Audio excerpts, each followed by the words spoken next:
Alright guys, welcome back to a new video. Today I'm gonna start off with some very good news. Who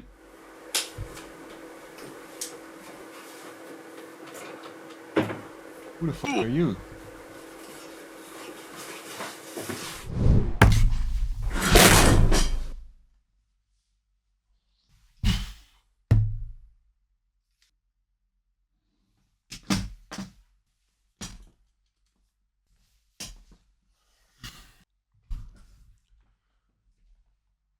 None of us are really free.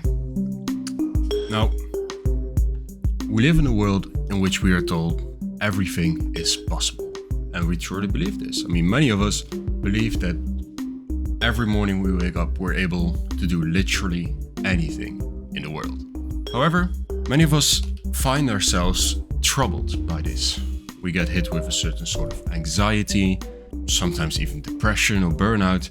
Because we have the possibility to do anything, we also feel the guilt if we do not do this. One man who saw these problems was Byung-Chul Han, Korean-born German philosopher, and in his book Psychopolitics, he describes exactly this feeling. He describes the contradiction that freedom is not really free. The possibility of can is way more limiting, it's way more constraining. The fact that we can do whatever we want at each moment of our life is actually more constraining, and in that sense is actually not really freedom. Now, Han goes on to describe that this is actually not at all our fault, but more so the fault of society. He describes how in the 20th century we have turned from a sort of disciplinary society into one based on achievements, or an achievement society. A disciplinary society is typically one in which discipline is required for people to cooperate, for people to go to work, and for people to follow the law. However, in our current achievement society, this isn't necessary. You don't need to force someone to go to work. You don't need to force someone to, do anything essentially, because we all believe that if we do it, we make ourselves a better us. That way, exploitation no longer comes from the outside, but it comes from within, from ourselves. He describes how we have started seeing ourselves as a project. So no longer as a person really, but as a project, and we do things in order to make this project, that is ourselves, a better version. We believe we have a certain value, a value that is determined by a market. And anything we do in life is to try and better our value. Now, this idea, this obsession with the self is essentially just a disaster waiting to happen. And that's why Han believes that in our present day society we have so much depression, so many burnouts, and essentially anxiety as well. Anxiety, because it is such a good motivator. Nobody's gonna stop you, nobody's going to help you, because it's working out for them as well. This is not only the case in the most extreme examples of entrepreneurs. You can think of people like the lovely bald guy Andrew Tate. Of course, I mean, it's easy to see what's wrong with him, but he is an extreme case, but this is present in everyone. The same goes for people obsessed with, for example, self-help books, which are all about healing and achieving a power mindset. Anything that's trying to make you a better version of yourself for no other reason than achieving a higher value, anything that tells you this is a form of this exploitation, is a form of what turns you into a slave. He says that we've become our own slave and master at the same time. What this kind of society is based on is what he calls a positive power. It is an obsession of people getting feedback that what they're doing is absolutely great and that they should keep doing this. And Han describes that this kind of power is so much more powerful than the negative form, saying that no, you're not good enough, push harder. The opposite is way stronger, and because of this focus on positiveness, we also lose the negative. But more on this later. What is most important right now is that we have started to see ourselves as a project. We started to see ourselves as something to be exploited. And as such, we exploit ourselves, bringing only suffering into our lives needlessly. Now, this removing of the negative and focusing only on positive also leads to less and less differences in people. These less and less differences, it causes the interactions that we do have with others to become even less meaningful than a Taylor Swift song. It causes us to lose the other, to lose anything that challenges our vision and anything that tells us, hey, this self-obsession is not the right way. Now, of course, I can already hear the argument that, oh, what do you mean we have no contact with the other? This global world, we'll have too much contact with the other. That's the problem. It might seem that way, of course, but when you think about it, none of us truly listen anymore. And I feel politics is the perfect example of that. And that's what Han says as well. In politics, we don't listen. We only argue essentially with ourselves. We try to prove a point only of being right, only justifying ourselves. And it's narcissistic, really, because none of us truly listen to what the other has to say. And none of us open our thought to the possibility of being wrong and being prepared to have our opinions changed. So in this sense, no, we are not at all encountering the other. In fact, we're actually losing the other. Of course, you can ask the question, why?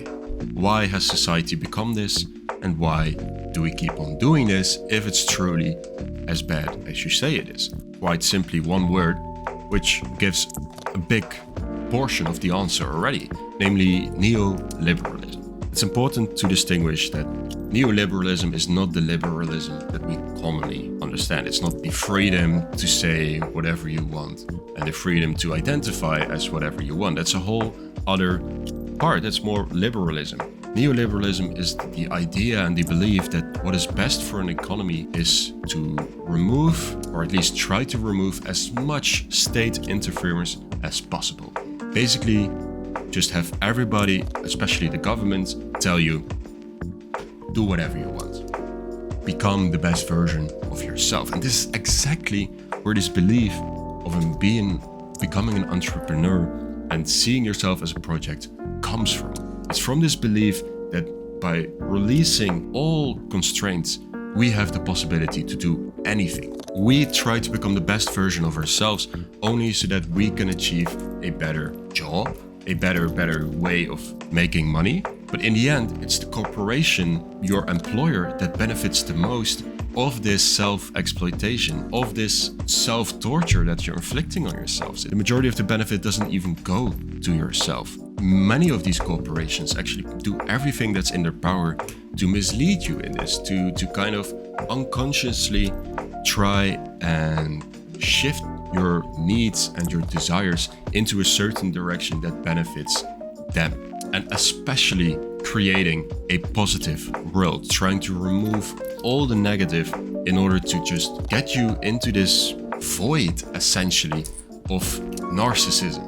That's what it comes down to, really. So we've started to live and we've shifted society into this unconscious controlling. And you can see this on many levels. You can see it, for example, the algorithm of social media apps like Instagram, TikTok, Twitter, anything. And if you think about it, like the videos that you see on those apps are truly stupid. They're literally meaningless. Watching somebody bake a cake while Subway Surfers is playing on the other half. If you finish that video, you've done what with your time? Absolutely nothing. It's truly a waste of time, but it's something that avoids any negative influence. And that's why it's so addictive. It doesn't require you to think. It allows you to shut your mind off and do nothing. Brain rot, right? It's literally brain rot. It comes down to even less encounters with the other that we already have. We live, and we've started to live in a society where we're unconsciously being controlled. We're being manipulated in all kinds of ways. And the belief of freedom that we have turns out to be the very thing that is actually constraining us. Han compares it to how in the 20th century we had this guy Michel Foucault, who had a very influential idea of biopolitics, right? Our image of our bodies was then being used to exert political power, or even body itself. And Han says that nowadays it is no longer our body that is being controlled, it is our very mind, our very interests, our desires, our needs. These are all being manipulated by corporations, governments, name it. Now, you might be asking, what can we do about it? You've sketched quite a doom scenario here, and it doesn't seem that fun to be in this kind of society. Well, Han goes on to say that it's actually very easy to avoid, to not participate. And it all comes down to just stop seeing yourself as a project. Don't do things because they give you a higher value, because it makes you easier to sell to a corporation or a boss or an employer, but just do things purely for the joy of doing it. Han, for example, loves gardening, and he does it purely only because it gives him satisfaction, it brings him joy. And this is precisely what we need to start doing. We don't need to start doing things simply because they make us better, because, as said before, this will lead you to anxiety and all kinds of mental issues. Instead, we need to start doing things because we actually enjoy it, and purely for that reason, no other reason besides that. Just do things for the fun of it, and don't see everything that you're doing as an investment. Don't believe that everything has to be an investment. Seek this negativity that I said before. Seek this other. Challenge yourself, challenge your thought, and experience new things. Something I've said in the last video as well. This is what actually brings you a higher experience of life and brings you more joy in the end of it. And what Han stresses as well is that we need to listen more and actually listen. Actually make your thought available and be prepared to have your beliefs challenged. Be prepared for new ideas. Actually listen with a willingness and an openness to have your mind changed. Now, of course, it's easy to spit on this by these entrepreneurs like Andrew Tate, because essentially you can already hear the argument, right? It's that, oh, well, you're drawing or whatever. I'm out here earning hard-earned cash so that in 10 years I can live in the mansion of my dreams while you're still drawing doodles. And you could just ask these people, like, what does it matter? Once you spend your whole life living in this narcissist belief of self-improvement, you will never find satisfaction. You will never have a sense of fulfillment in your life. Nothing will ever be good enough for you. Sure, you can go ahead and pursue wealth, pursue the highest market value you can make yourself possibly be, but in the end, happiness does not come from money or improving yourself. And there is more to life than just this. There's more to life than the hustle or the grind. There's more to life than just money. But of course, this is not all of it. This is only part of the solution. Because in our society, avoiding this unconscious control that I've talked about earlier, control exerted by companies and governments through many things such as social media, requires more than just thinking.